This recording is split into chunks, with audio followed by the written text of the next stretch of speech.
God, that is a snoozer. Anyway, welcome to Beyond the Outer Realm, the sister show of the main show, The Outer Realm, which airs on Wednesday and Thursday evenings. Welcome, welcome, welcome. We are broadcasting live on the United Public Radio Network 105.3 FM from the Gulf Coast, 107.7 FM from beautiful New Orleans. So today's going to be a lot of fun because my dear friend Mark Olly is back. Woo! Yes, we always have so much fun. And today, of course, in keeping with, the tradition of the month, we're going to be talking about Christmas. But we're going to be getting into more of a, discussion about, ancient times and the dark roots of Christmas and ancient folklore. Because gotta keep it in sync with the show. And we like to talk a little bit about high strangeness, but we also love ancient history and things of that nature. So it's going to be super interesting. And, we're going to go into some interesting places. So remember, dark folklore, it all began long before Christmas as we know it.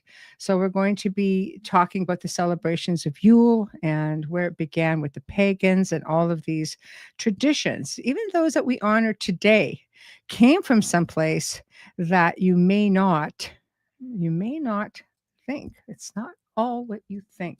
And that's what makes it so much fun. Anyway, without further ado, Mark Olly, hello. Hello. Hello.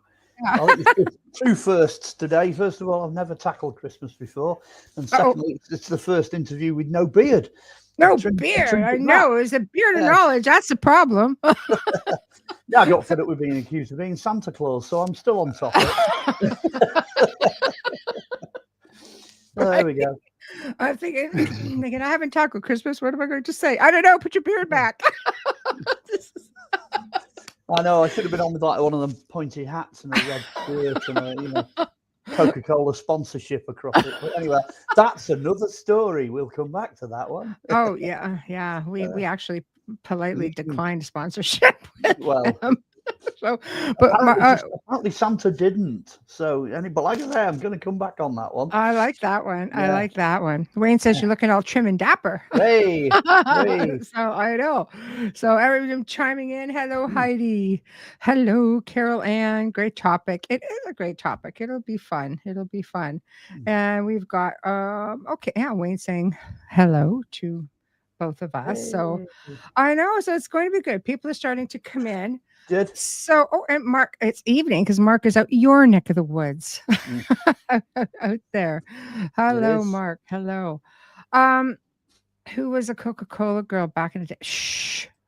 Ooh, they're running dark ahead. origins.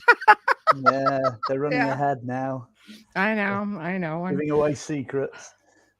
I know. It takes, thanks for that. Just, telling everybody. So, hey, Phil. Yeah. Yes, long time ago, since I was one of those way back stories, but yes, I was a Coca-Cola girl. Yay. Cool swagger and stuff. All this cool swag. Anyway, all right. So, of course, Christmas is not, the Christmas we know today is not the Christmas of yesteryear or the winter celebrations and so on and so forth. So where do you want to start with this? Oh gosh. Pagans, solstice, where do you want to go? Well, I suppose I'll start at the beginning. I mean, there's always been a winter solstice. Yes. That's where it all starts, isn't it, really? Because 21st of December, you've got your shortest day, certainly in the Northern Hemisphere, shortest day of the year. And that's that's really what people notice the most. I mean, prehistoric, sites, monuments, whatever, they are all aligned to the stars, to the heavens. So something like that, which is in celestial time, it's not going to go unnoticed, So yeah, I think that's where it begins. We've just moved it to another date. We did. There's a lot of things that we messed around with, but realistically, it all goes back to the winter solstice. Yeah, that's the beginning. Putting everything in bed for the winter, having the bonfires, celebrating, appeasing the spirits, and getting together with our neighbors in the villages and coming together. I mean, well, it's kind of the death of the old year and the beginning of the new year.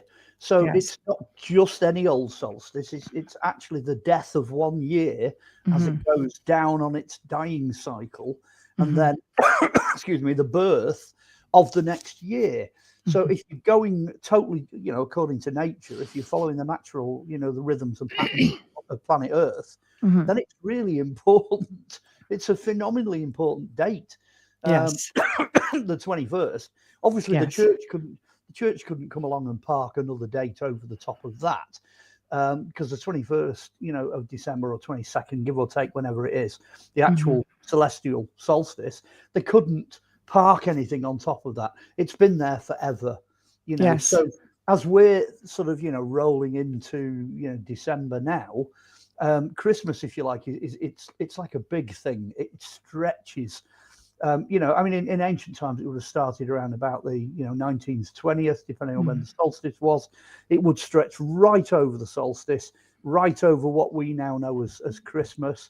It swallows up Hanukkah. It swallows up Saturnalia, which was a Roman festival. It swallows a load of those up on the way, but then it doesn't actually fizzle out till we get what we now get, which is the calendric New Year. So we kind of go whizzing into the next year. It's a block. It's a block of about 2 weeks. And if you really get sort of, finicky about it, then 16th of January, that was the old Celtic New Year / Christmas. So you could keep it going if you wanted. I mean, why not keep it going for 4 weeks? I know, weeks, but some of them did. They did just for that. I mean, we're also in and around the time, I think, of Saturnalia, right? The Roman pagan festival in the wintertime. And this went on for like what? Quite a while. 750 years, I think. That's how long the Romans, 800 years. So I mean, that's like, it begins around about the 16th, 17th, and then it runs all the way through to the 23rd, 24th. Yeah. And it was the #1 most popular Roman winter festival. There was nothing that come anywhere near it.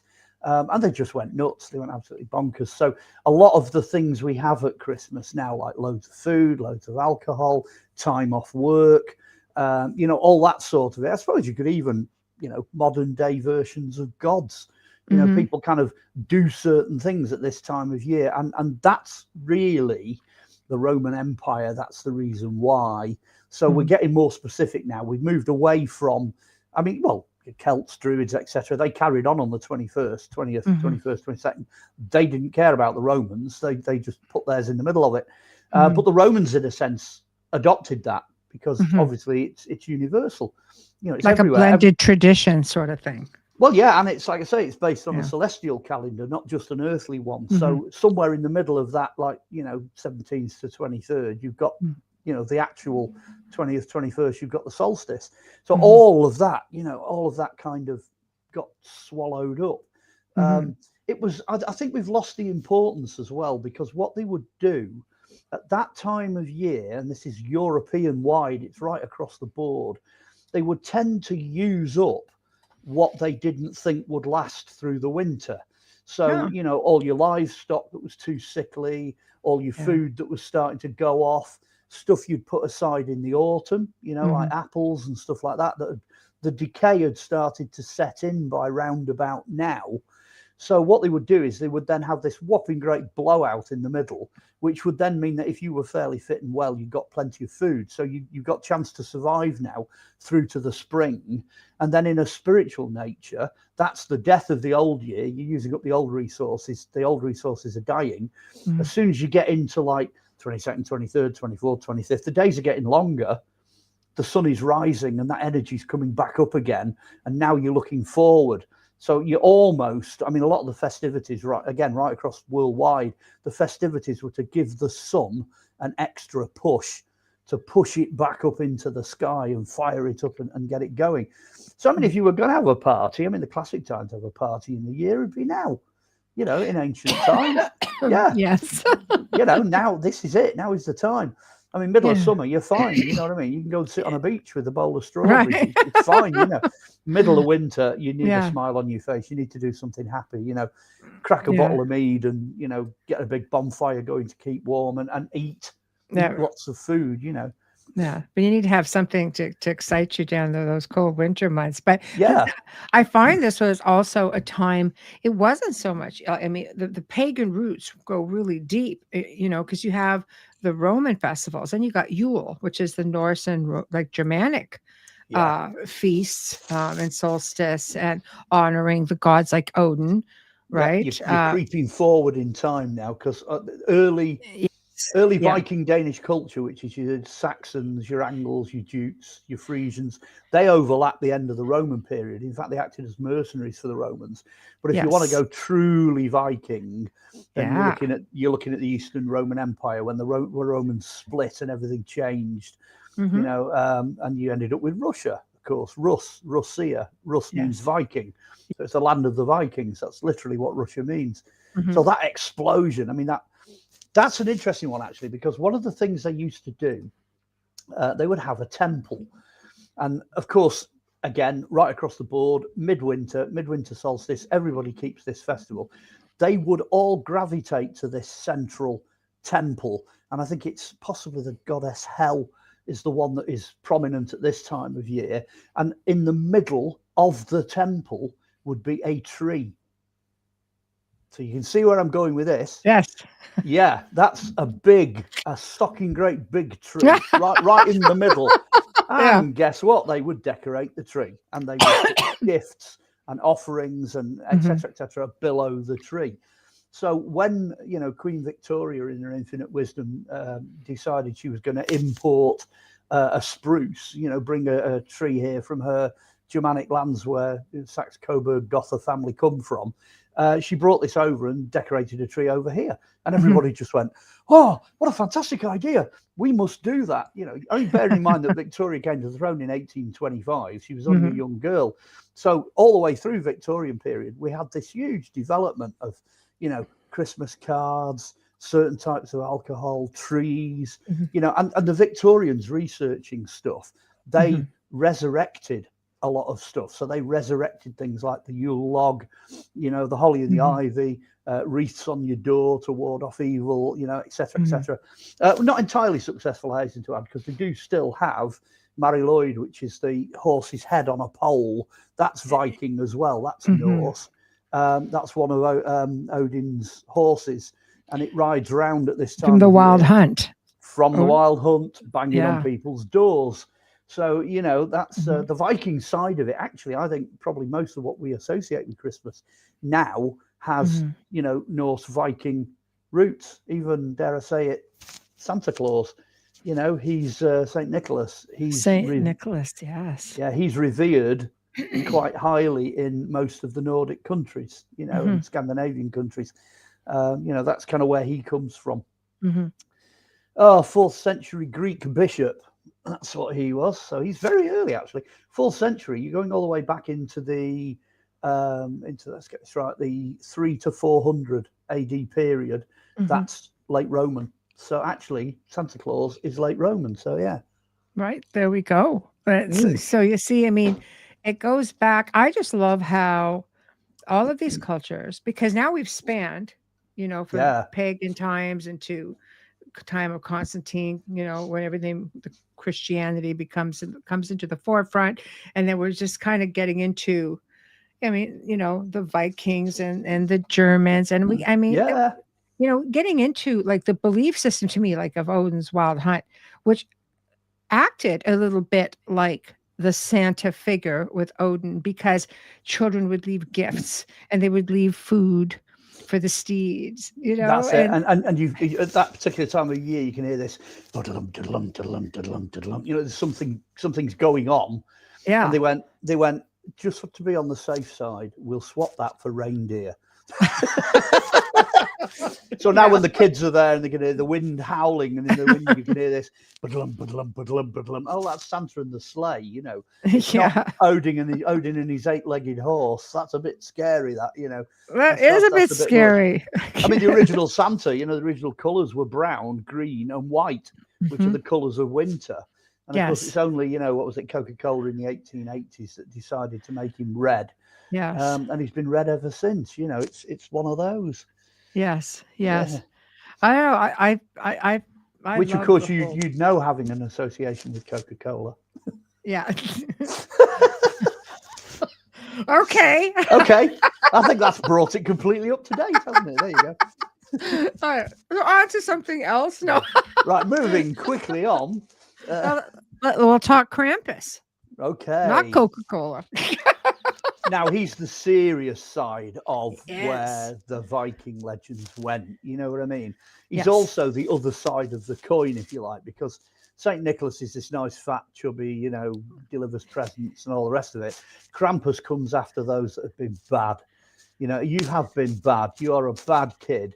You're going to get chucked in Krampus's sack, and he's going to whip you, probably with, hazel. A hazel whip. He'll get you and take you away and do nasty things to you before bringing you back. So he's this kind of devil, demonic, goat-headed horns, shaggy, beastie thing. Because didn't they think he was believed to be the son of the Norse god of the underworld, Hel? Yeah, again, that's what I said. Hell, hell's associated with this time of year a great deal. So really, that's where it goes back. So it's easy to look at Krampus and forget that, you're talking over 1,000 years. Yeah. 1,200, 1,300 years, that image of Krampus has been around. That having been said, literally, St. Nicholas is older, but only by a smidgen. They pushed two developing strands together, really, to produce the Nordic version of Christmas, the good and evil, the dichotomy. That's how they did it. I mean, over here in Britain, what they used to say was, if you were bad, instead of Santa Claus delivering you presents under the tree, you would get a bag of cinders or a bag of coal out of the fire. In the old days, when everybody had real fires, if you were a really bad kid, you'd get this bag full of, leftover waste product out of the fire. So which again, harsh. It's fires, is it? Fires of hell. It's Krampus, it's the devil. It's that's a very late version. It's a very late tradition of something that actually goes back a long way. That's a good cop, bad cop, right? The reason I remember that is that for 1 year, my dad actually did that to me. We used to have a real Christmas tree. We had a real fire and stuff. We're going all the way back to the 1960s, but my mum and dad were products of the 1930s. And I was particularly bad 1 year, and I got a bag, a scruffy, grotty Tesco carrier bag or whatever, full of rubbish out of the fire. That's what I got, and nothing else. I was absolutely mortified till they relented. My presents were hidden somewhere else. Let's see. In Italy, Phil says, if you're a bad kid, you get coal on January 6th by a witch named La Befana. Yeah. Now that again, same tradition, but just the date has moved. Yeah. Yeah, this is true. Oh yeah. Yeah, we've got the old joke of writing your Christmas wishes off to Satan, haven't we? Because you're dyslexic. He said, great. Yeah. That's awesome. Like the dyslexic Satanist that sold his soul to Santa. Yeah. Well, I think the church even tried to abolish Krampus and totally banish the Krampus celebrations, right? Because of his resemblance, of course, to the Christian devil. Yeah. But yet, look, Krampus still going on today. Krampus festivals. Well, yeah, the quote Christian countries just didn't really take that on board. So, a lot of European, American, some of the continental countries, just Krampus is just unheard of, you know. And for us, really, in the UK, it's almost like a new discovery. You know, somebody on YouTube one day put up the Krampus Fest in one of the German towns. You know, there's all these things that look like Wookiees with horns, you know, walking down the street. And everybody in this country just went, yes, that's hardcore, you know. We're going to have some of that, you know. So here's a challenge. I'm just waiting for someone in the UK to come up with a Krampus reenactment group, because I've got a job for them at this time of year if they do. Yeah. So, yeah, I did a Christmas fair this last week, and they're looking for Krampus. So, you know, there we go. But no, it didn't really take off over here. But certainly, yeah. Different times, because he takes off just fine now. Let me tell you. Yeah, everybody loves it now. Yeah. I know they do. They get right into it. But you know, even the church had like its dark part of all of this, because isn't that when they had like the massacre of the innocents, the biblical story of King Herod ordering the slaughter of all male infants, Bethlehem, to kill the newborn Jesus? Like, isn't this somewhere around the same idea? Well, yes and no. There's a yes and a no. Just before we went live, we were talking about the way that basically the whole timetable, the whole biblical thing's just completely screwed up. It's gone, you know, south really quickly. There was a monk in about 542 AD that recalculated Christ's birthday and all this birth year, and he got it wrong by about 7 to 10 years. And he got the season wrong as well, because there's no way at this time of year you're going to have shepherds watching the flocks, you know, on the hillsides of Bethlehem. It's nonsense, because that's spring. It's set in the spring, so their spring out there is around about March, April. And the year that it actually happened in, because we've got this from the Chinese because of the comet, on their comet records, it looks like it was about 6.5 BC. So actually he's born round about middle to end of March in 6.5 BC. So all this nonsense about way in a manger, you know, and you've got shepherds and wise men and snow, and you know, it's rubbish, absolute rubbish. The shepherds and wise men came at different times. The possibility the wise men, there were more of them than 3, and some of them could have been female. So there's one that's a real head popper.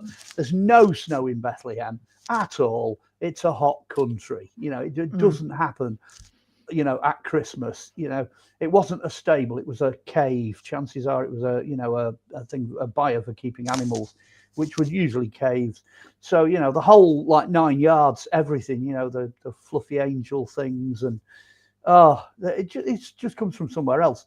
It's a completely different tradition. It doesn't really have any foundation in biblical stuff at all, which tickles me up. Because you've got, like, you know, the church has this fantastic, let's all do Christmas thing, you know. And then as soon as Halloween comes around, they hammer Halloween like it's, you know, Lucifer incarnate. And it's more pagan and dark at Christmas. Yeah, Christmas is worse. And at least Halloween, you're honouring the dead who've passed before you. You know, it's the Day of the Dead. It's, you know, and you've got like All Hallows. You've also got All Saints the next day, which is a proper Christian festival. It goes all the way back to the Roman times. So actually, Halloween, you know, it's the usual, you know, switcheroony. You know, it's the smoke and mirrors, where the one that actually is the rubbish one is the one that for some reason gets all the promotion and the thumbs up. And then the one that actually does have some decent meaning and, you know, is meaningful gets, you know, slagged off. So I'm a big fan of Halloween, but not of Christmas. Yeah. I love Halloween as well. Now, there's a theory, a paranormal standpoint. Isn't the veil they say, Halloween, All Hallows Eve, the veil is the thinnest. Is the veil not technically, truly the thinnest around this time of year? Oh, I don't know. I mean, if you follow the magical traditions and whatnot, the sort of the bells of midnight, when you get the 12 chimes of midnight on the 31st, going into the 1st, that's when the veil is supposed to flicker and open. Just during those chimes, that's when it's the most magical and what have you. So just be very careful what you do. You know, don't hold a seance then. That'd be ridiculous. When you get to where we are now, it's where we came in at the beginning. It's been a solar calendric festival for as long as there's been people alive on planet Earth, because it's tied into exactly when the winter solstice is. So it's a different emphasis. You know, you've got the summer solstice, the winter solstice, couple of quarter days, and that's your year. That frames the whole wheel of the year. So it's technically it's not a festival. It's an actual solid, factual, mathematical, physical occurrence that forms the winter solstice. That's what it is. So it takes it away from everybody, from some super scientist at CERN right through to Gandalf in the woods. Everybody can agree on the winter solstice, but not everybody agrees on Halloween. There's different ways of dealing with that. The Day of the Dead, I think, comes in before our Halloween, and it runs longer. Technically speaking, I think it depends. Like in Mexico, for example, Los Muertos is the first and the second, I think, of November. So it comes right after it. Yeah. But I don't know traditionally if the whole world is like that. I mean, some of them take their celebrations out for weeks. Yeah, they do. Yeah. And again, where we came in, like the Roman Saturnalia, it just ran for ages and ages and swallowed up a whole load of other things. As soon as one special day goes away, then here comes another one. And then that one goes away, and then here comes another one. And that's how it tumbled. Yes. But if you start looking at everything that's incorporated, let's look at the Christmas tree, for example. Okay. That is considered a form of witchcraft. Well, absolutely. And if you're getting into the darker traditions, right? Well, again, every culture, wherever you look, has a thing which can broadly be called a sky pole. I mean, in Egypt, it's a Djed column. Like I say, it's the pillar of hell in Norse. It's a spire on a church in Christianity. It's a standing stone in prehistory. It's a needle stone, and so on and so on. It's that idea of putting something upright. Yes. That is vertical, and it becomes an axis. It becomes a central point, which hopefully it's not completely lost on people that actually what you're doing there is, if you put the tree up at the right time of year, you've actually got that central pole, that central axis up at the solstice. So you have the pole around which all else, revolves. Yes. The fact that, somebody back in prehistory probably did that on a big scale, and they probably shoved up like a 70-foot tall, totem pole or whatever. The party bit then carries on. Yes. It carries on afterwards. So that swallows up Christmas, etc. Which I think might be where the tradition of, 12th night, where you don't leave any of your Christmas decorations or the tree or anything up at all past the 12th night. Once you get past 12 nights after Christmas, it's all supposed to be down and done and over and dusted. So that's a time period. You're dealing with a fixed cycle there. So I think that's where the origins of the Christmas tree come from. Like I say, Norse Viking, Germanic, which is where Victoria found them. They had these trees alive. I'm not sure it was necessarily a spruce. If you had a particularly prominent spruce tree, I suppose you could build, an enclosure around it, a square, Viking church thing. But they would do it with oak trees as well, ancient trees, yew trees. And well, yew is the tree of death, so that's appropriate for hell. So there was a variety of different. There wasn't one set, way of doing it, as far as I know. Yeah, because it was also believed that the tree was thought to be a talisman that protected from evil spirits. Yeah, except for the little fairy that brought the last one back to Santa and said, "What do I do with this?" And she's been stuck up there ever since. Of course. Of course, a little fairy would do that. I had to put that in. As it's like Tinkerbell. She's cute but hostile.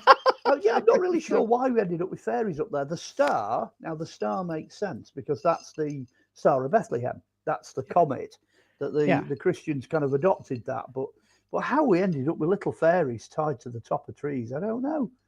I know. It's true. It's a big thing, little ornaments. So let's talk about, when we get into the whole, like the darker side of things. I mean, Christmas Eve itself, according to historical findings, was traditionally seen as a time for the restless spirits to walk the earth. And because that's what inspired Charles Dickens when he wrote, the ghosts, the conscience side of it. I'm going to say yes to that, but then you see, the way I look at it, if you look at that type of mythology over the world over time, the dead are always with us. They never go away.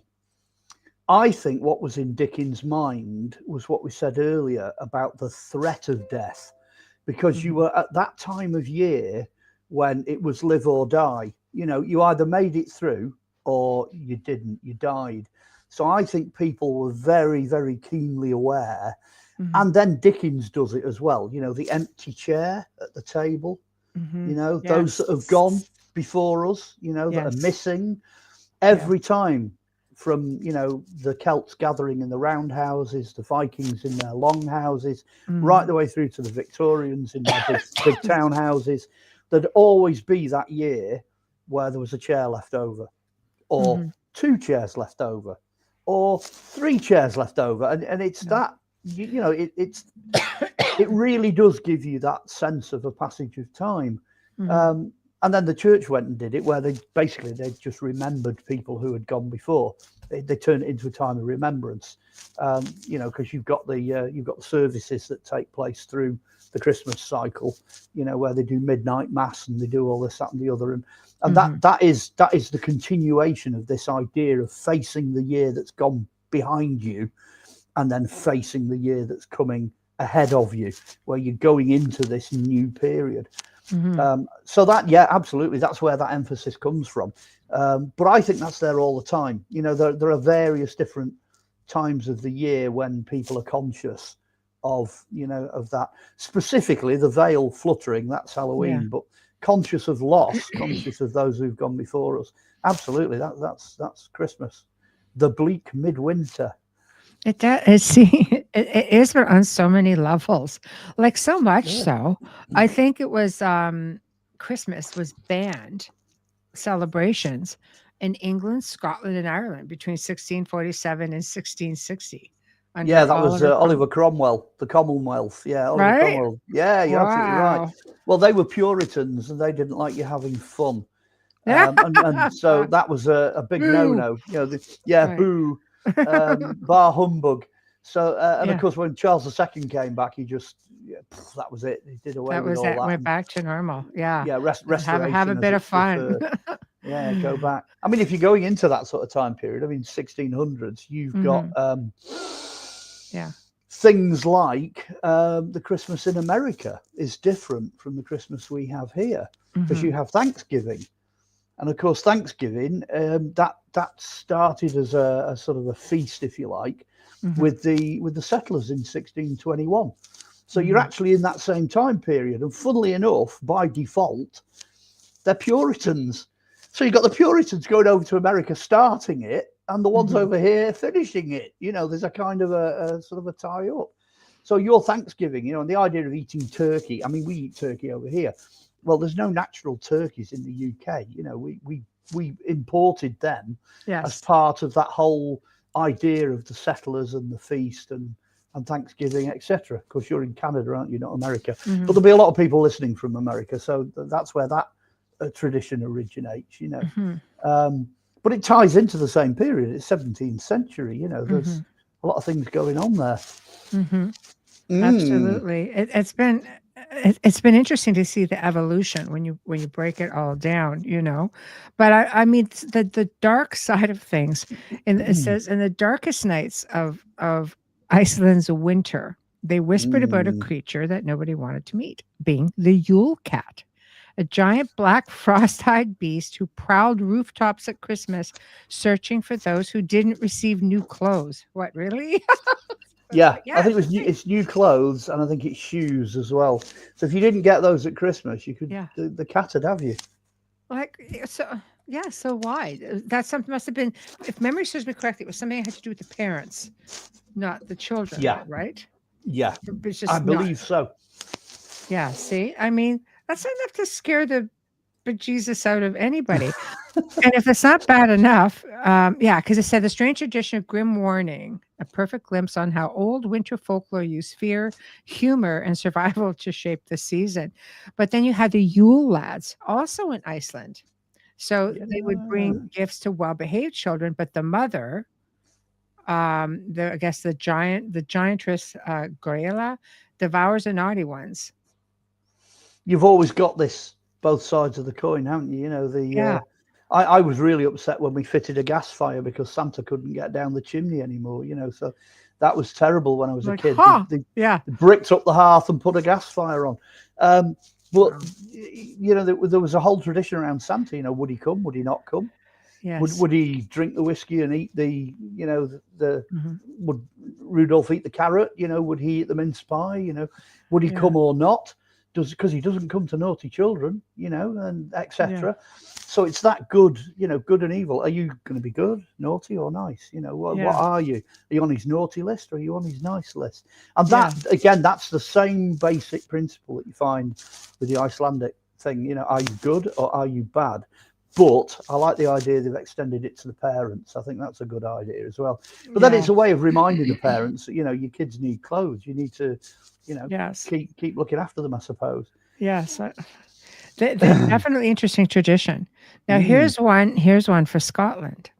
On the Isle of Islay, people once told the story of Crom Duna Noleg. Probably to say it right because I don't have the accent. Well, Islay's Islay. It's pronounced Islay. Okay, perfect. It's got a silent S. Okay, perfect. And he was a creature like Krampus. So he would scare children into behaving. Legends said that the screams from the chimney used to mark his arrival, even though it was often just the sound of the wind. But the Scottish Christmas monster is mostly forgotten now, and of course overshadowed by Krampus. But when you see this guy, he's got this big skull face with these long horns, and he carries skulls around his belt, and he wears a kilt. And well, that makes perfect sense because Scotland, at various times in its history, was part of Norway. Oh, see? That's true. That's part of the kingdom of the Vikings. So what you've got there, that's a perfect leftover from, you know, Viking domination of the Scottish Isles and Scottish Highlands. That's what that is. It's a leftover. So that's a really good example. And that makes sense. Okay, see? Yeah. There you go. The dots. That's true. That's true. I know this because I am part of said lineage. Hey. I know. So I should have remembered that. No. So I mean, obviously there's so much information out there. And on a little by and by too with St. Nicholas. They just recently found his burial. His burial site. They have found out where he was buried. Whether they found him or not, you know, that's a kind of moot point. They claim to have, and they actually did a reconstruction of his face. I want to show it.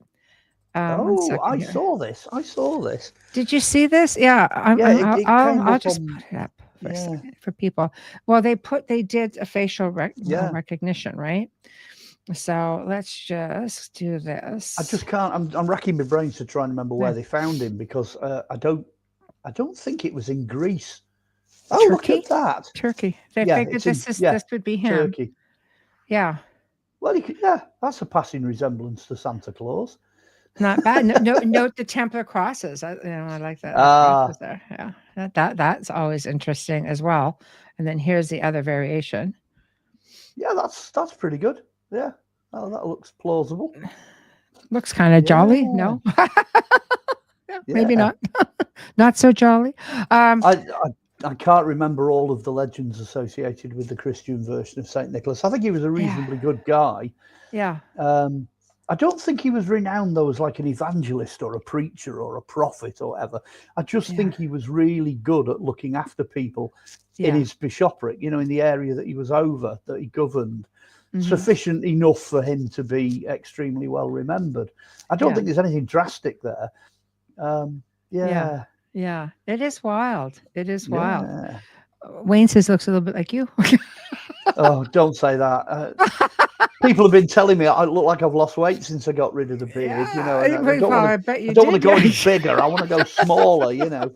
Right. Wayne says, for a few years when he was quite younger, he made wooden toys for two children that lived up the road where he lived. They didn't have a father, so I would leave the gifts tucked in on the veranda with a card from Santa.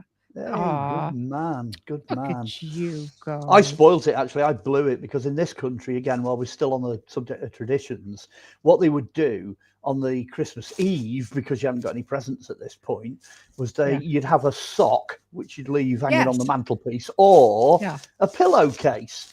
Now, in my case, I left a pillowcase hanging over the bottom of the bed, which is very kind of First, Second World War type thing. And I think I must have been about 8 or 9 years old or whatever. And of course, my dad would sneak in and he would fill it, and then he'd sneak out again. But I caught him sneaking out. And I thought at that age that he'd come in to pinch the pillowcase. Oh, so I dove out of bed and apparently rugby tackled him and went, "Oh, you're not pinching my presents," which fortunately he'd already put them in, so they were still in there. Otherwise, they'd have obviously gone scattering everywhere. But then the following day, he said, "Look, I've got to be honest with you. You know, it's me. I'm Santa Claus. I'm the one that's doing this." And I was like, "Well, to be honest, Dad, I've kind of worked that one out." Oh. Ouch! Ouch! Yeah. So, oh my gosh, it's terrible. So, but that's another tradition as well. I don't know where the sock comes from. You know, where on earth would you get the idea to hang a sweaty sock off the fire? It's just like a Christmas stocking. I've got no idea, because you've got stockings, socks, pillowcases. What was the other ones? There's others. There are other things. Any container that you can hang. Yeah. And my stepdaughter actually comes from South Derbyshire, which is a different part of the British Isles. And what they do is they actually don't bother with any of that. They open their presents on Christmas Eve. We used to do that. Yeah, we liked it better. I think it worked good for the parents, because the parents could sleep in the morning because the kids have all their toys. And the next day, most of the parents are running around doing food or lighting the fire or putting their feet up watching television or whatever, because that's what you do on Christmas Day. Now, that's a modern day Christmas Day. But it means you don't have to worry about sitting there for 2 hours saying to the kids, "You can't open those till after dinner. You're not allowed those till, whatever." Like you say, them going down at 3 or 4 o'clock in the morning and, tearing all the wrapping off. So I'm quite into this idea now, changing the tradition. I mean, I am, I'm pragmatic. I would, Christmas Eve, great time for opening presents. Yeah. Wayne says they would hang socks by the fire to dry out overnight. It's normal life, but on Christmas Eve, the same socks were used to hold gifts. Go on, I'll go with that. Stinky sock. Well, I mean, if you're out in the snow or the wet or whatever. Yes, I know. I was just kidding. You're going to end up with this horrible wet, vile. Well, it's going to be warm and wet if you hang it over the fire, isn't it? So, imagine getting mind you, they wouldn't have oranges, would they, back then? They'd have whatever they. No, oranges were a big thing too, right? Like a piece of fruit. Yeah. Second World War, you used to get a penknife, and that's one of the traditions over here, and nuts as well. And it wasn't an orange because they were so scarce. You got a banana.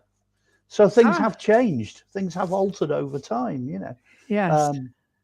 Yeah. There was they issued metal boxes in the First World War as well. Mm-hmm. It was one of the Queen's. It was a Queen, I think it's Queen Margaret's gift box. Mm-hmm. And they sent them all out to the troops in the First World War in the trenches with chocolate. Wow. They all had chocolate in them. And they do still occasionally turn up, as like second-hand trophies or whatever over here. Yeah. But that's another idea, like they stopped the First World War to have a football match. You must have heard of the famous, England versus Germany from one trench to another on Christmas Day. They just stopped shooting each other, waved a flag and got out and had a game of football, while it was Christmas. And then on Boxing Day went back to shooting each other. See, that would be so hard.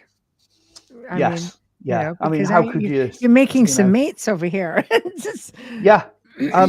I seem to remember vaguely that England won. Just to put anybody's mind. I think we won that. But I mean, don't quote me on that. You'd have to look that one up. But that's the power of Christmas. I suppose really, again, that's the magic.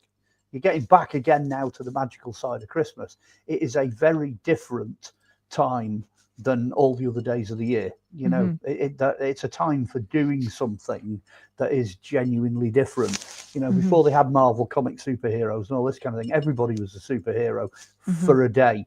That's kind of how it worked.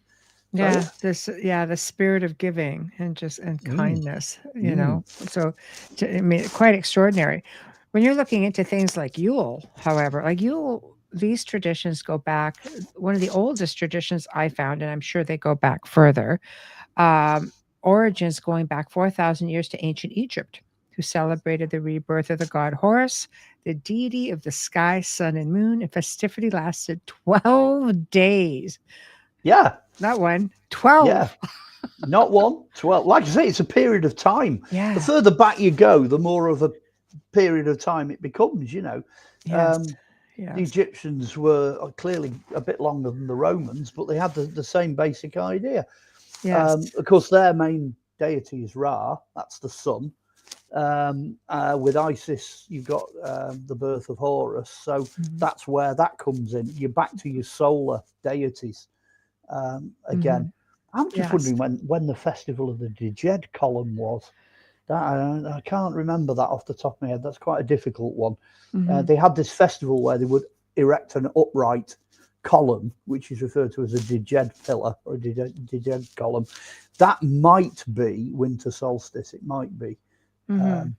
Oh, the Yule log on the fire. Somebody just whizzed that one up. Yeah.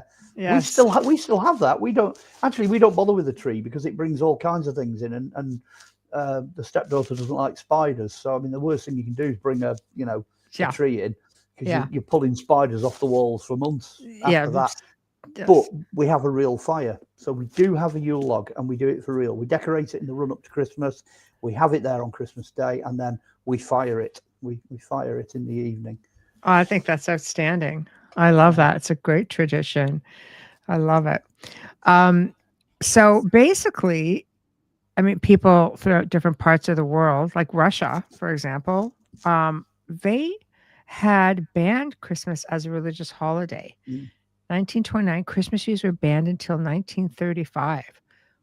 And once the Soviet Union collapsed in 1991, people were free to celebrate Christmas again. So and their holiday celebrations went from December 31st to January the 10th. Right. So they're more on the Celtic. They're heading towards the Celtic Christmas New Year. Yes. So they're well into January. But again, you're sort of in the safe zone. If you think of the time running up to midwinter solstice, that's the danger zone, because it's getting darker and darker and darker, and obviously the weather's getting worse, especially, like I said, in the Northern Hemisphere. And once you get past that, once you get into January, you can see, you're into the next year, you're past the shortest day, you've killed and eaten all the livestock that isn't going to make it, you've used up your supplies. So you have party time, so that again, once you get past 12th night, though, once you get, well, I'm gonna extend it a little bit. Forget 12th night. Yes. Once you get past the 16th of January, which for me is the death of it, that's when it ends, because that's when the Celts did it. Yes. That night, that's it. Once you get past that, I think Christmas is well and truly done. Yes. Go on and on and on. I love it, though. But we have to hand it to, I mean, throughout all of the years and the centuries, getting into the Victorian era, what is it about the Victorians? I mean, these are the people who loved picnicking in the cemeteries, just enjoying having, the seances. Like it was a time that was so extraordinary. And I mean, it took us a while to catch up on this side of the world to what you guys were already been doing, probably like quite normal stuff. And we're all like, whoa, this is new and woo-woo. We love it. But I mean, you're looking at the dark traditions, which people thought was a dark tradition of ghostly storytelling. And it's complete fascination. Well, in the question, implicit in what you've just said. Anywhere you want to go with it. Well, you've hit every single. You've hit every so single thing there, because obviously no TV, no radio, none of the stuff we've got now. Yeah. So it is a time of year when people didn't go out because the weather was vile.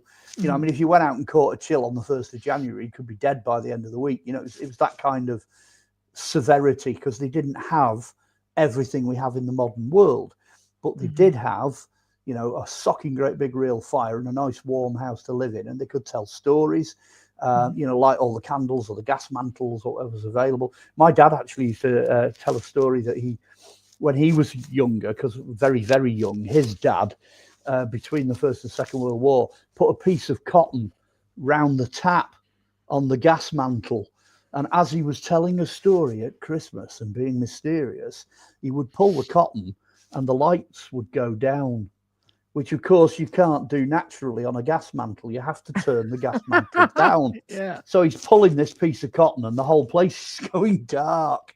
So it used to terrify the kids, telling ghost stories. So that tradition was around a long time. We're only talking my dad's generation, this idea of telling ghost stories and what have you.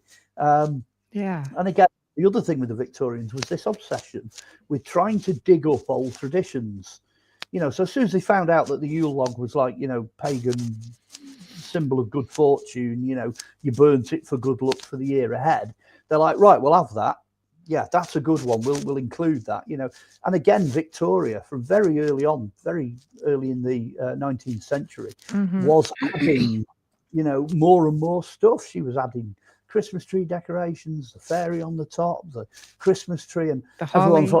Everyone's like, oh, what's she got at Balmoral this year? What's in Buckingham Palace? What's happening this year? And they'd follow that trend because that was all they had, back in the mid-Victorian era. Excuse me, the holly and the ivy and all that. I mean, each one of those has got a sort of an old pagan association of one sort or another. But the Christian association goes in there as well, because what they tried to do was get plants that didn't die. So, you've got holly's there, it's an evergreen. Ivy, it's an evergreen. Mistletoe, oh, look, there's another evergreen. A lot of the decorations are spruce or pine or, again, all the evergreens. So what you're doing there is you're drifting into green man territory here. It's the idea that you want to resurrect that energy, that green man energy needs to come back. So the whole idea of the marriage of the god and the goddess, when you're going into the winter solstice, the poor old god is dying. You know what I mean? He's not resurrecting, he's going. So you want him to come back. So you're playing with that energy again. So if you like, the time of the green man, if anything, is after Christmas is over, because that's when you see the greenery starting to come back, your snowdrops and your crocuses and your daffodils eventually and so on. It's building, that energy's building back up. But that's all the evergreens. That's why you've got all the evergreens. And then oak and ash were considered sacred. They are, so you wouldn't really get stuck in. I mean, you wouldn't go chopping things off an oak tree in the middle of winter when it's asleep, because oak trees lose all the leaves and they just go back to being wood again. But that does mean it's easier to spot where the mistletoe is, because all the other leaves disappear and you're left with these huge pom-poms. I mean, I was in Hereford a couple of weekends ago, and they are just covered in mistletoe in Hereford because they grow apples, and all the old ancient apple orchards have just got these huge, saggy pom-poms of mistletoe. And you can see them a mile off. They're everywhere. They're all over the place. So I don't know where the idea of kissing under the mistletoe came from. I don't know where that came from. I'm not sure. I probably have it in the notes somewhere. So I would think ash and oak, though, would that be, if it's considered sacred, would that not be something you would want to make a Yule log from? Not sure. I think the associations with oak would preclude oak unless it was dead. Yes.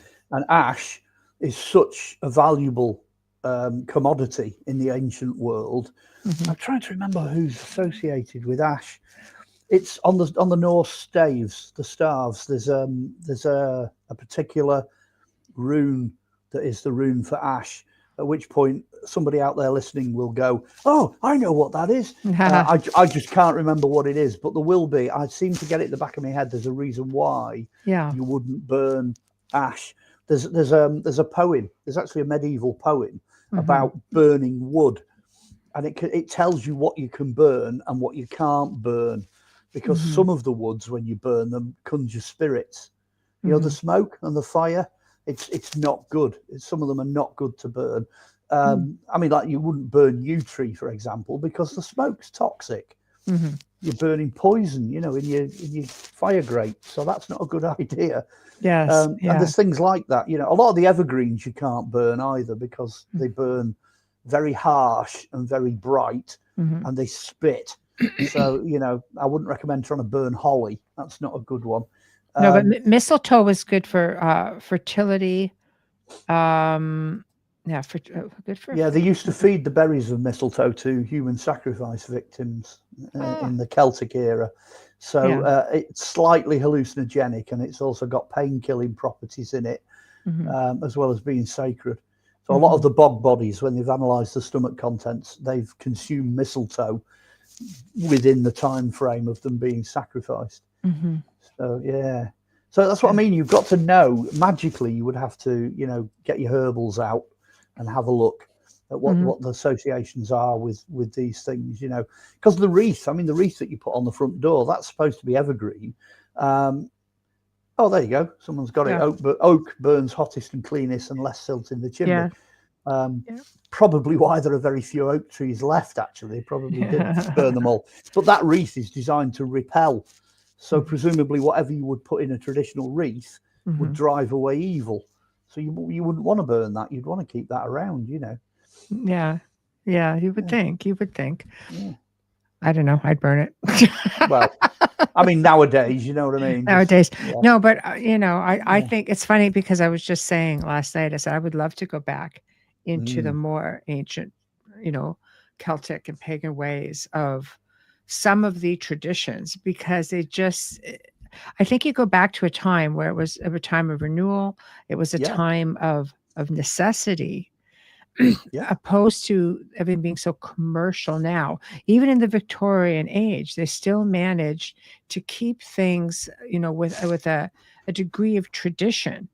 And I mean, you can still have traditions nowadays. Like, I always used to give, like, my kids, you got, new pajamas to go to bed in. You got, and you got one gift, right, to keep it fun. Because my kids they were party poopers. They didn't want to open their gifts on Christmas Eve. I always did, because I grew up that way.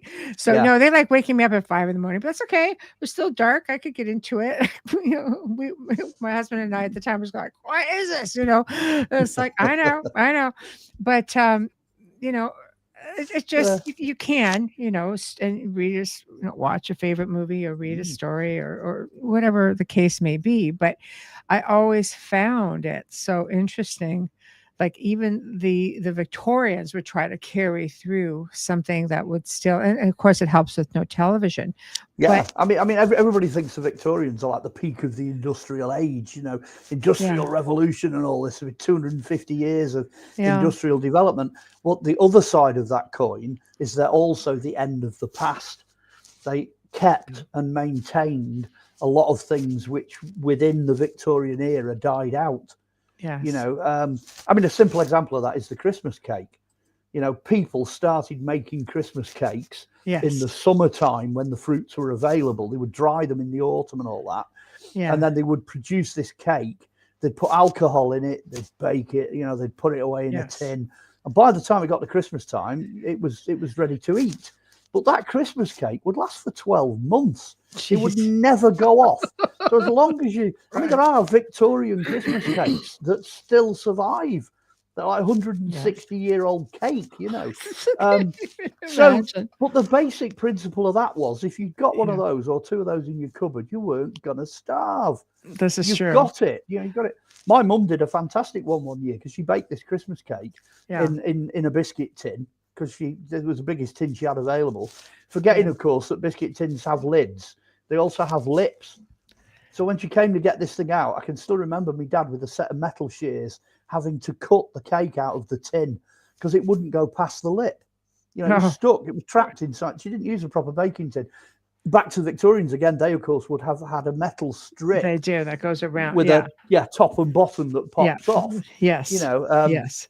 And there's a reason for that, obviously. But like you say, once you start looking at what the Victorians were up to, but they're not just the beginning of the future. They're also the end of the past. And their traditions, fabulous. So here we go. We've got a big one. Oh, here. Jen says, and Zeus. And Zeus is for Odin. Summoning. Ash tree is supremely sacred in Norse mythology. There you go. Told you wouldn't. There's no way you'd burn an ash tree if you were Viking. Yggdrasil. There you go. Yep, the world tree that connects the 9 realms of existence due to its deep spiritual significance. Some believe the wood would be treated with utmost respect. I knew you would not be burning ash. There you go. Yeah. Yeah. So, another getting back to the Victorians, what about those cards? They would get into these bizarre Christmas cards with morbidly humorous designs on, like murdered frogs or insects. And Yeah. the more shocking their card was, the more of a conversation it would be. So the more Yeah. outlandish the design, which was Yeah. all influenced by English myth and folklore, like robins and wrens, would be considered like really sacred, things like that. But they were doing this up until like, I mean, can you imagine being a kid? Like, but anyway, and getting something like that. Like, what is it with this dead bird on the card, Yeah, and But there's little cartoons of, like yeah, jousting toads, riding on the yeah, back of yeah, hares and things like all the sort of medieval iconography and weird, odd, bizarre things going on. yeah. I believe I'm right in saying that they started off as conversation starters in probably the Yeah. 1860s, 1870s. I think it was, I can't remember the name of the publisher. It wasn't Wills and Hepworth, but there's a very famous publisher that did the very first series. And it, I think I seem to remember it was one of them stories where the publisher went, this is a waste of time and money. These will never catch on. So he did a series, I think it was 1860s something or other. And of course, they went like hotcakes. They sold like bananas. So he did the same thing again, and the same thing again. Then it became a tradition that if your partner or a member of the family was on military service, well, of course, then you had all the Zulu Wars, you had the Boer Wars, you had, through the 1870s, the 1880s, the 1890s, 1900, then you had the First World War. The whole card thing just took off like you wouldn't believe because people could send them at the same time as them inventing the penny black and the penny red. So you had the postal service coming in as well in the 1880s. So it just took off. You literally had a card with this funny thing on it, slap a stamp on the back, off it went, like a postcard service. Almost. That's they were more like postcards, especially the First World War ones, because you'd have a postcard. They'd even put lace and stick actual organic flowers, pressed flowers and leaves and things on them. They're quite collectible. They're quite valuable, some of the early ones. Yeah. I love that. Also, as late as 1915, the Christmas annuals of magazines were in high demand for ghost stories. Yeah, Christmas edition. You'd have, what were they called now? They weren't referred to as magazines. They were, they started off as the Penny Dreadfuls, which were the broadsheets. Yeah. And then they ended up as these bound into books. Yeah. They're still knocking around. You still find them. They turn up in antique shops and junk shops and things like that. I love it. The Universal Magazine of Knowledge and Pleasure and things like that. They have all these marvelous names for them. I'm trying to remember, there was a specific name for them. Yeah, but the idea was that you would have one of these big books, you would just open it and you would work your way through. I think it was on a Sunday afternoon, mostly for the ladies that would be in the parlour. They would open it and they would go through it, but there were specific Christmas editions. Or you'd have one that would cover 12 months with the Christmas, stories at the end. Yeah, I love it. I love it. So there was also stuff on Santa Claus sightings, current stuff. Like there are paranormal investigators apparently who investigate only this. Really? It kind of reminds me, it makes me wonder, are we dealing with like a tulpa sort of thing, like Slender Man, people creating the image, because he shows up everywhere. So here's some interesting stories. There is an actual scientific paper. I know there's one out there that exists that explains how he stops time, and because he's interdimensional, how he can be everywhere all at once. And I'm serious. It goes into Einsteinian mathematics, as to how the whole of time can exist at one place at one time. And it explains how he actually does it. So I like that whole theory, though. Yeah, the interdimensional one. Yeah. But here, Santa himself, not so jolly, because he goes back as early as the 50s. Yep. So people kind of wondering, okay, could he be this type of thing? we could go with that one. Could all of these people around the world have actually created a thought form and given him a personality and traits, much like the Slender Man sort of thing, right? Because some of the stories, here's one. It's a story told by a young boy who saw Santa carrying a big brown bag while he was walking down the street and disappeared into thin air. Wow. Could still be interdimensional. Yeah. There have been tales of Santa being seen in people's homes Christmas Eve, and when he's noticed, he simply disappears. Also interdimensional. Yeah. One woman said as a child, she said she had a not so pleasant experience with Santa. Sorry, I'm tongue tied today. She saw him on one Christmas Eve and said she felt certain sense of creeping dread and that he was not at all jovial or jolly. And she said she felt as though he must have looked and known she was there, turned around and looked at her without smiling, and she felt as though he was eerily looking into her soul. It's kind of like God, but there's been all kinds of reports just like this, and people, they just sort of shrug it off. Santa does not like children being up when he visits.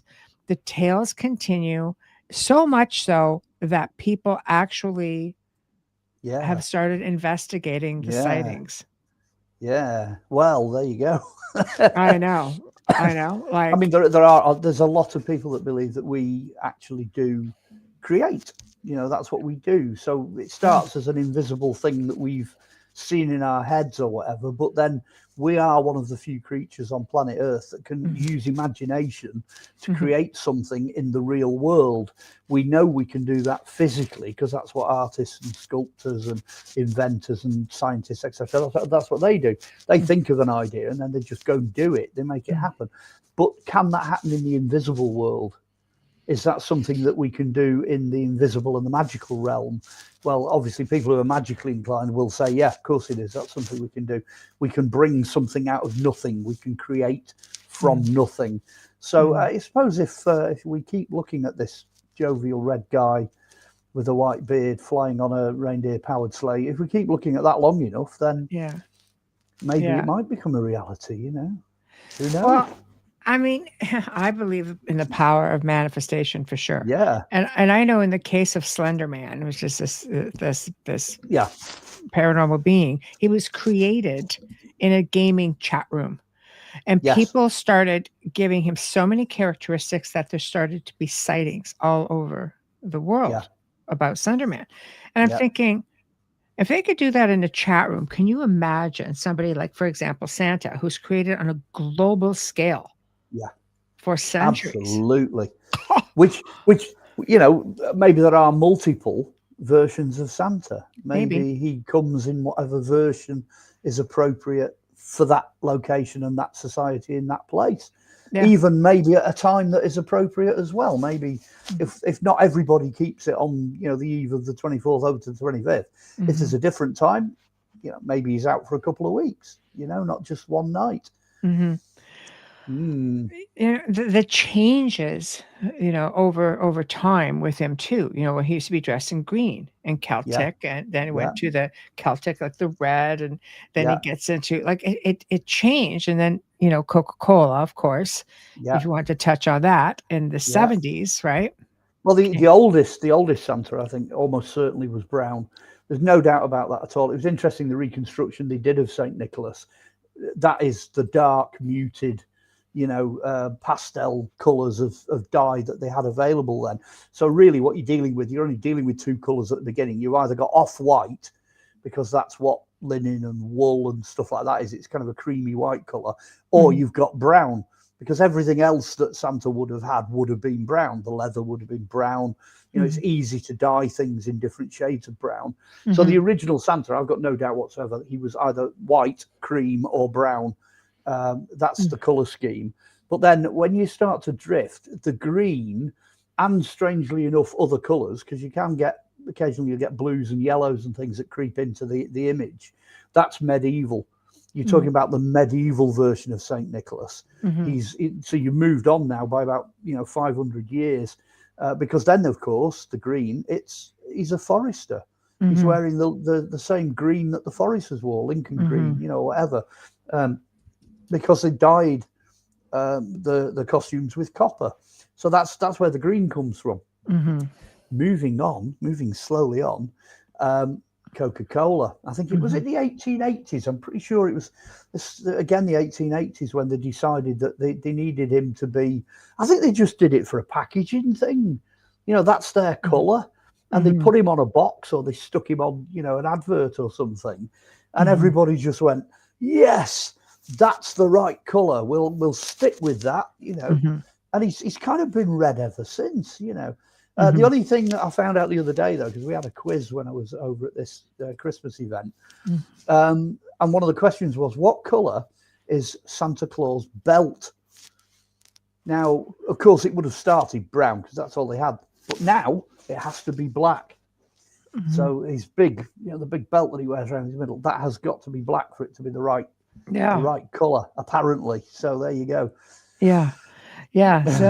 So it changes, and to where we are today, the jovial Santa Claus created by Coca-Cola. A lot of people don't realize. I think that happened in the 60s or 70s. I thought it was the 70s. That information I found. No, it's been red and white since the 1800s, I think. Yeah, but I mean, the traditional right now with all the big fur, like the Santa we know today. Yeah, as we see, we see. Yeah, that was apparently a Coca-Cola thing that was invented. I thought, so I mean that's stuck. I mean, we're 50 years now. We're still going. Yeah, strong. half a century plus. 70, yeah. Oh yeah, at least that. So, then I found getting back. We're bouncing a little bit. Okay. But I just actually only saw this. I pulled this up. So basically, the history of the Christmas tree goes back to the symbolic use of evergreens in ancient times, like you said, but Greece and Egypt. So it goes back Greece and Egypt. back to the erecting things upright. Yeah. Continue the Germans. Yes, candlelit trees traditions were brought to the Americas in the 1800s by German settlers.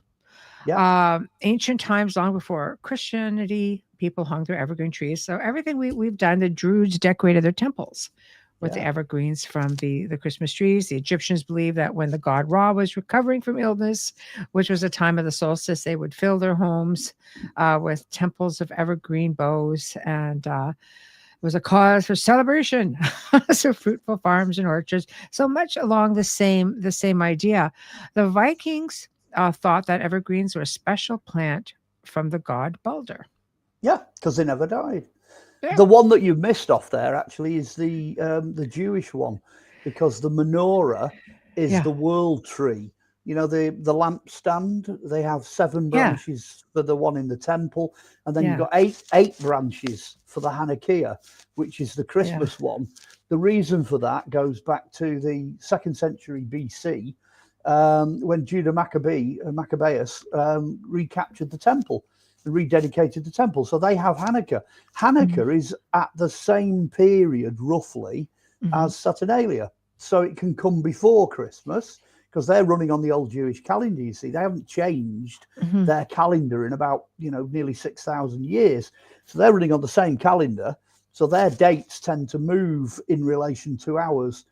So I think this year, Christmas and all the festivities are swallowed up as part of Hanukkah, whereas I'm pretty sure it was last year it came first. They got theirs in before ours by quite a long way. But that also is important because, of course, it brings in candles and light, artificial light. It's a festival of light. Hanukkah, that rededication of the temple and clearing out of the nonsense in the 2nd century BC with the Maccabean revolt, that then brought light. It brought, spirituality, power, God back into the holy space. So that really, I think that's the origin of candles. It's nothing to do with the twee Victorian, idea of lighting candles because they look romantic at Christmas. I think it actually goes back more like 2,000 plus years to the relighting of all of the lamps in the temple and the relighting of the menorah, which of course is why they have the extra arm on the Hanukkah light, because that's the one that lights the other 7. Because it's all about bringing light in.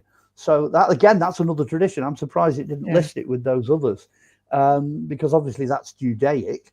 but it's that then overlaps, you know, because you've got the Babylonians, the Assyrians, the Egyptians, the Romans, you know, they're all around at that period of time. So yeah, don't leave Hanukkah out. Don't leave Hanukkah, probably because I didn't see it. Oh, you mean it is on the list? So yeah, I'm doing this from memory. Come on, you're doing I it know, from whatever. I know, but you're the historian. I am the humble sage. Go on, I'll let you off while it's Christmas. I know. I am the student. You I'm are the master. I'm definitely not the master. Don't go there. I don't know. I love it. Everything's been so commercialized.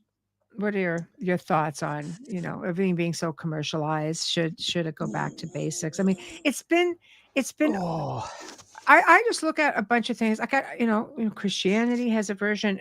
Every faith has a version. We have the origins, and somewhere along the line, I mean, as much as some of this is still honored and practiced, so much of it has become commercial. The gift of giving is making people a whole lot of money. And I think overall, I don't think we've actually talked about anything bad anywhere in the Christmas traditions. It's all good. It's all good. So I think when we're looking at the giving of gifts, I think the giving of gifts, obviously in the Christian world, it's the, you know, three wise men rock up, you know, gold, frankincense and myrrh, shepherds roll up, they're all like happy and joyful and they bring all their animals and, you know, it's all that. So the gold, frankincense and myrrh thing, kind of, that's where the Christian giving of gifts come from, that idea. But that's a very broad and very kind of obscure, and, you know, if that's not your path, it doesn't really make sense. However, again, the serious end, the business end, is that people had needs, you know, they needed stuff. And when the autumn comes to an end and you float into winter, you've got all the materials, you've got everything you need to do with whatever you wish, and you've got the time, because you're not going to be out, you know, doing something when it's 6 foot snowdrift. You can come into the house and do what you need to do to make what you need. So they would do other things. They'd do your clothing, your leatherworking, embroidery, you know, all the cooking, the preserves, everything. All of that is done as autumn turns to winter. So that is the giving of gifts. It's the right, appropriate time to update, you know. Go back to the cat that'll eat you if you don't give your kids clothing. You know, it's that time of year, that it's now. So a lot of the very old, very traditional, hardcore, you know, the good parts of Christmas and winter solstice and the dark days, the good elements of that are wrapped up in the giving of gifts. So I wouldn't get rid of that. I don't think it's right to get rid of that. No. Unfortunately, because we live in the modern age, you know, the commercial guys amongst us have jumped on the bandwagon. I don't remember, for example, in my childhood, which is not all that long ago, I don't remember it being as bad as it is now, you know, commercially. And they really go for it. I mean, there's some people nowadays are just saying, look, well, why don't we just buy everything through the rest of the year? Why does it have to be now? You know, why do we have to go through all this, you know, getting into debt and spending all this money and the time and the effort and the, I mean, the whole system collapses at this time of year anyway. Forget ordering anything from Amazon. You know, you might get it by next bonfire night. You know, it's everything just collapses because it can't cope. So there is that in the modern world. We don't have the problem that we had of obtaining things that they had in the past. But by the same token, I wouldn't get rid of it. I think it is part of Christmas. I think gift giving is an important part. I mean, I'm a little bit bar humbug because obviously I know where it all comes from. I know the history. I know what to keep and what not to keep and all that. But I wouldn't give up gifts. I think gifts are good. I wouldn't give that up.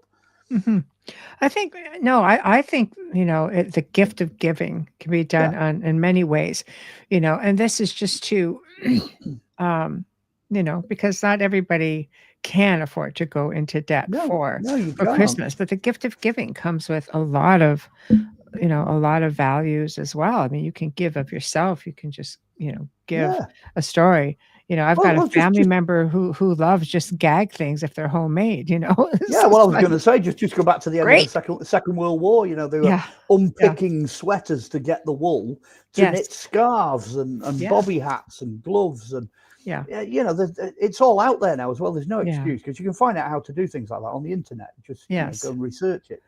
But that's what they used to do, and that never died out in my lifetime. I mean, I was born my parents were born in the 1930s, so they lived through the Second World War. I was born in the 1960s, but my parents were quite old. They had 30 years of growing up tradition before they had me. So they were quite old fashioned. So we did lots of stuff like that. We made a lot of stuff ourselves. And then very often, I mean, I got into homebrew. I used to make homebrew years ago, but botanical brewing, where you get like all this fruit and stuff, and it goes fizzy as well as a little bit alcohol. So it's nice. Yeah, it's really nice. Loads of people got bottles of that for Christmas presents. Yes, the gift of spirits. I like That's that. That's it. A bit of Christmas spirit. I love the idea of storytelling, no matter what you do. I love the idea of, whatever, even playing board games, was watching a Christmas film, whatever the case may be. I think a lot of it is about, unity as well. And I think we live in a time that's so diverse now, cultures, all over the place. Like we're blended communities and blended cultures. And I think there's, so many different belief systems that it may seem different for a lot of folks, but I guarantee that there's something in every culture that has some kind of a celebration in and around certain times of the year that might be similar, that's the key. You just hit the key. You hit the nail on the head there. Time of the year. You're back to the celestial clock. Nobody, doesn't matter what your background is, or your religious belief, or your culture, or where you live, or whatever, nobody can argue with the patterns in the sky. If you're on that particular day and it happens to be the solstice, and this year it's the 21st or whatever, it's the same for everybody. And you're absolutely right. They should all have something that will cluster around those days, say between the 21st and the 25th. There'll be something in that block, because you're either coming to it, hitting the solstice, or dropping off from the solstice. So really, we did a good job of laying the foundations at the beginning of what we were chatting about, because it's still true. It's still true now. It's it's the same. Yes. Yeah. And I love that. So I think this was a fantastic segment. We kind of touched on so many different things, as we always do. So what do you have? What do you have coming up? Because you just did something, didn't you? Yeah, I did. And for your birthday, happy belated. Thank you. Thank you very much. Another year older, back to the passage of the sun again. Another pile of seasons. Well, this year I did about 5 different events down at this Viking Longhouse, which is in Hereford, called the Mead Hall, and we did loads and loads of different things. I did a couple of Templar conferences. I did some live gigs, some markets. Anyway, that's ballooned. That's taken off. I think there's 9 events now, right through the year, that's booked in to that one site alone. So get a couple more and I'll be down there every single month. So the next thing I'm doing is I'm going down there, because we have a thing called Hammerfest, where we have a festival of all the remastered Hammer movies, the Hammer horror movies, because we're all fans. We love it. There's loads of us that are fans. That's going official next year. So I would say to folks, if you want to know what the dates are, because we're opening that up to the public, we've got 2 Templar conferences. There are 2 other dates. The UFOs and Progressive Rocks, the Close Encounters of a Progressive Rock Kind, is coming up in May. That's sold out in 3 days. It's gone. We've got no tickets for that. So there's another one coming up at the end of the year, which we're still planning. So I can't really say much about that. But watch Facebook. You got to watch it like a hawk, and all these things will keep popping up. I recorded a TV show as well called Beyond Myth. I did 6 episodes for them a couple of months ago. That's being edited up and everything. So I'm assuming that's going Sky direction, Sky History, or it's going to end up on over here, Blaze or Quest or whatever. That I think will be out by the spring. So that's coming up. So there's that. I'm writing another book. Hopefully by the end of the year, I'll have something coming out. And can you tell a little bit about that? No. well, everybody knows that the King Arthur book took a stupidly long amount of time for me to do. Yes, 45 years to get that into print. Well, I started this one the year after that, so I started this one in 1978. Wow! And it's like all the bits that's relevant, that's biblical, or Knights Templar, or Da Vinci Code, that kind of direction. It's all the bits that they left out or that you can't get hold of. So now you know why it's taking so long for me to do it. So I've got all the regulars are in there, like Dead Sea Scrolls, Nag Hammadi Library, Lost Gospels, Gospel of Judas, all that. Yeah. All that material's in it, but there's a ton of other stuff as well. And when you cluster that together, obviously, it brings up other issues. And I've got it in mind to try and have it ready for sort of the end of 2026.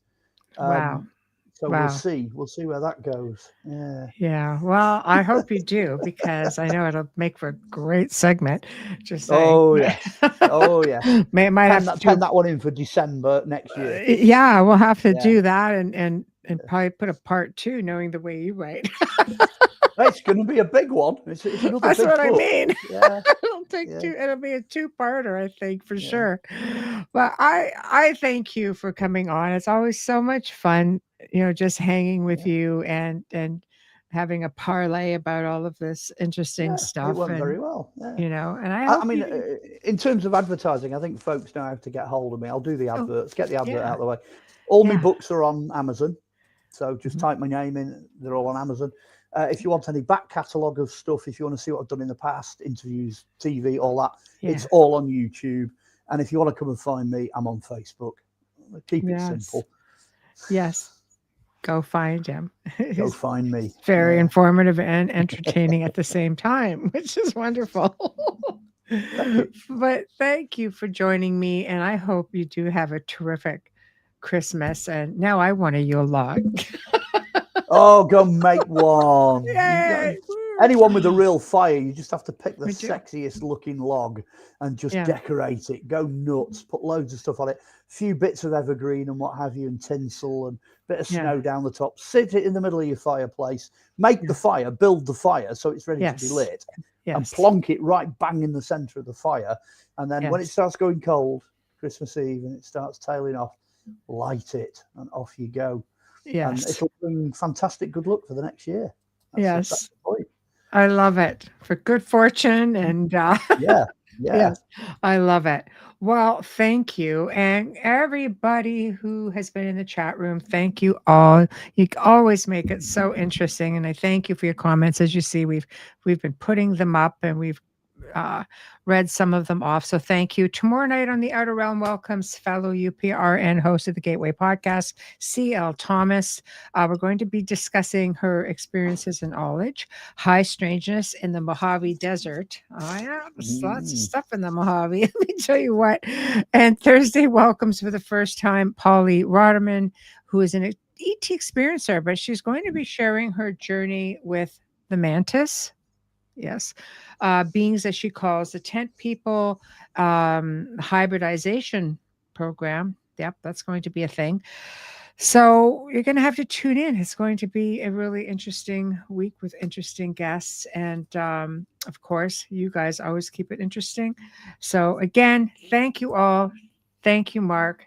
Thanks to everyone in chat. Happy Christmas to everybody. Goodbye, everyone, and good night on the other side of the world.